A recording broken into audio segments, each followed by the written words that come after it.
this event, at the core of this event lies the fundamental belief that in today's world of complex challenges, cross-sectoral collaboration is critical for the social innovation ecosystem to flourish. This is why you're all here representing various sectors: academia, philanthropy, private sector, NGOs, social entrepreneurs, you name it. You all have different perspectives on challenges at hand. Digi.log is a transmedia arts and technology platform which draws its force from the creative industries. It operates and conveys its messages via exhibitions, performances, conferences, and a series of education events with a die-hard focus on exploring new developments in technology, its impacts, and its internalization by society. Since we're all here to explore the realm of social innovation from different lenses, we'd like to disrupt the general flow of your day and contribute to this event with a short film by David Oreilly titled Everything. Before we watch this film, I want to quickly give you some information on why we value this work and how it resonated with us to include it in the program.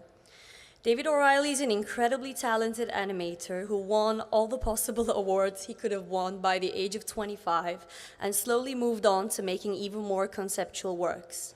So what we're actually going to watch is the trailer of his latest PlayStation video game. Oreilly worked 5 years with the Alan Watts Foundation in order to integrate Alan Watts' philosophical writings into the thought structure of the game. For those who may not know, Alan Watts is a British philosopher famous for translating Eastern philosophies, Zen Buddhism to be specific, into the Western cultures. What's really interesting about this game is that it's the first game ever to allow its players to become everything they see. With limitless avatar options, from dolphins to insects, galaxies to continents, and even inanimate objects, the player can embody different points of view as well as being able to control its magnitude. So this role-playing becomes a powerful tool for gaining insight on the interconnectedness of nature, tackling existential questions where gaming shifts into guided meditation and a practice of perception. Utilizing video games as an art medium, Oreilly continually probes gray areas in between what it means to play, while agitating the core of popular video games functions based on competition, success, and reward. And this is the first video game ever to be shortlisted for Oscar nominations in the short films category. The idea of an artist acting like a virus in the system, which promotes consumerist products fueled by violence and a need to conquer, utilizing the same medium for an incredibly valuable purpose, is meaningful to us. We hope this work will leave you with a wider opened heart and remind us all the power of empathy. So please enjoy.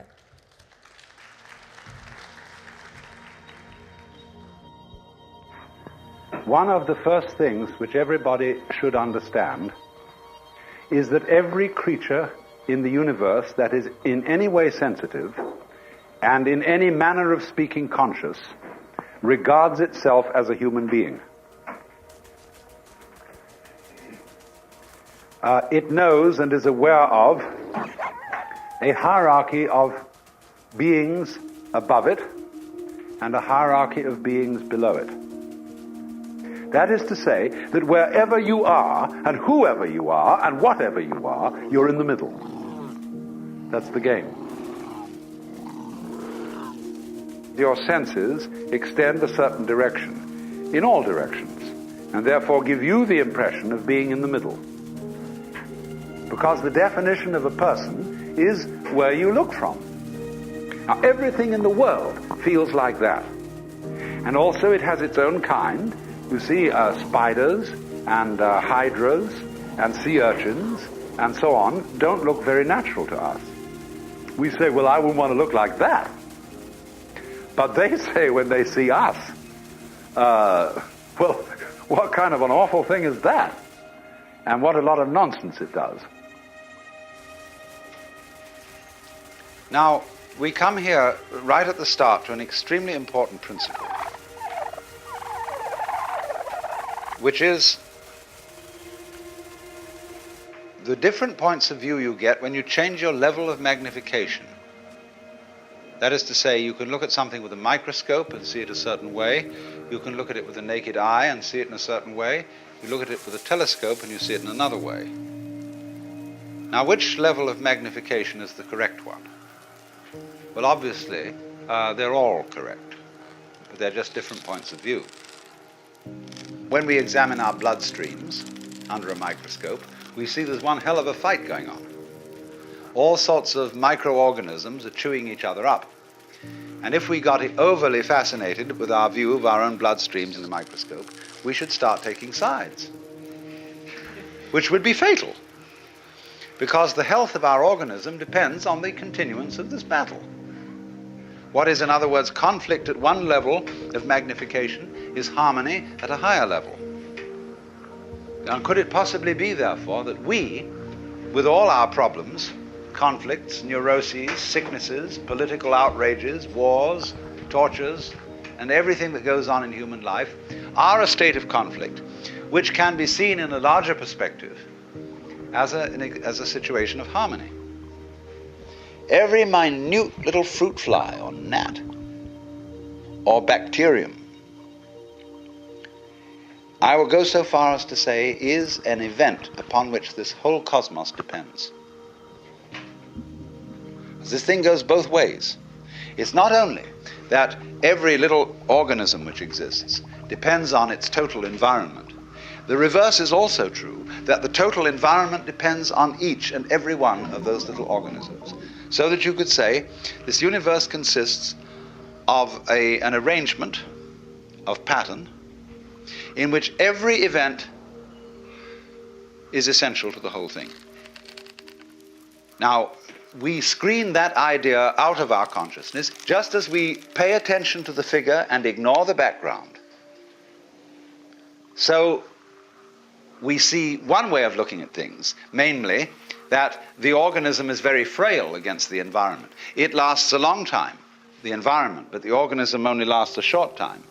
But actually, the whole thing is arranged in a polar system, where the enormous depends on the tiny, and the tiny depends on the enormous.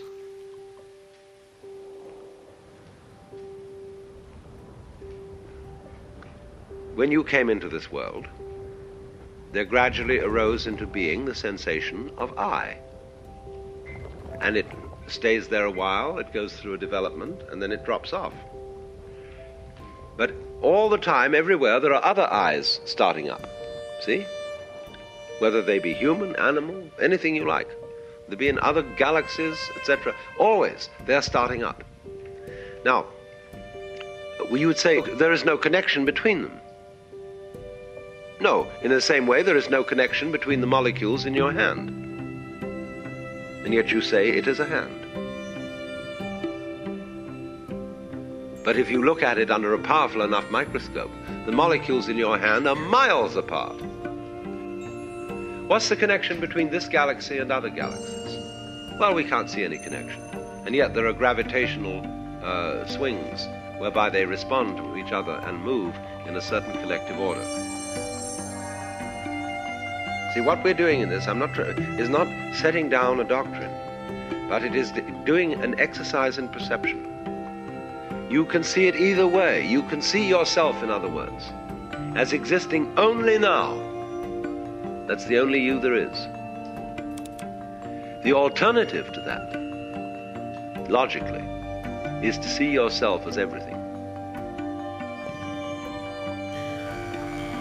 And so in all this, you see, when you get a game going of this kind, there comes the point of what you might call emotional investment. When you feel that the outcome of this particular feature in the game is urgent. See, this matters. And it's up to you what you think matters. We teach our children what matters, what's important for them to learn. And we teach them basically that it's important to live.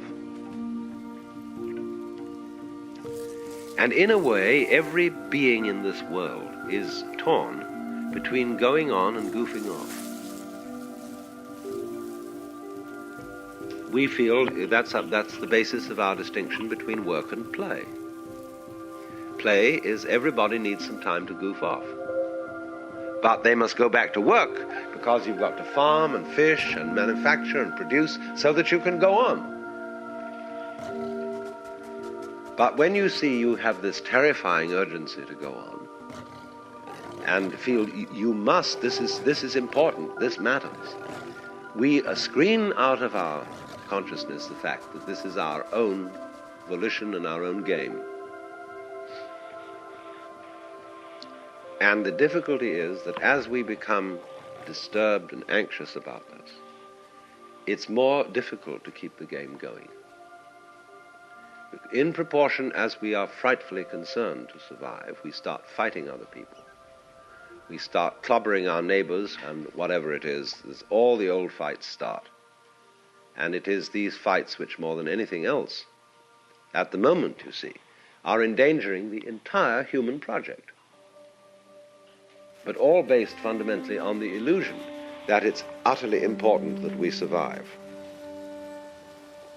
But you see, in all this, what underlies is the illusion that I am going on, that I constitute a real continuity from this moment to the next moment, to the next moment, to the next moment. What are you afraid of losing when you die? Yes, everything that you've acquired as an individual and stored in your brain is dissolved and distributed. But at the same time, it is equally obvious that when you die, there won't be, following the moment of death, everlasting nothingness.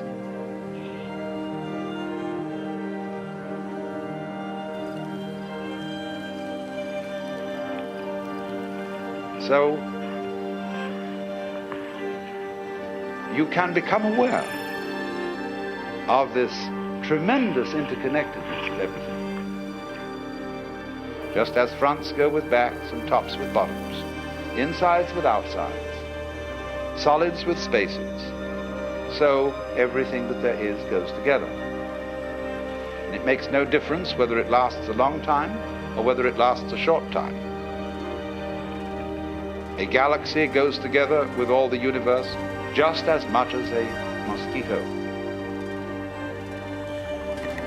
You can get a certain vision of life where everything is seen to be a complex pattern of rhythm. Dances, the human dance, the flower dance, the bee dance, the giraffe dance. And that's what this all is, it's jazz. You see? This is a big jazz, this world. And what it's trying to do is to see how jazzed up it can get. How far out this play of rhythm can go.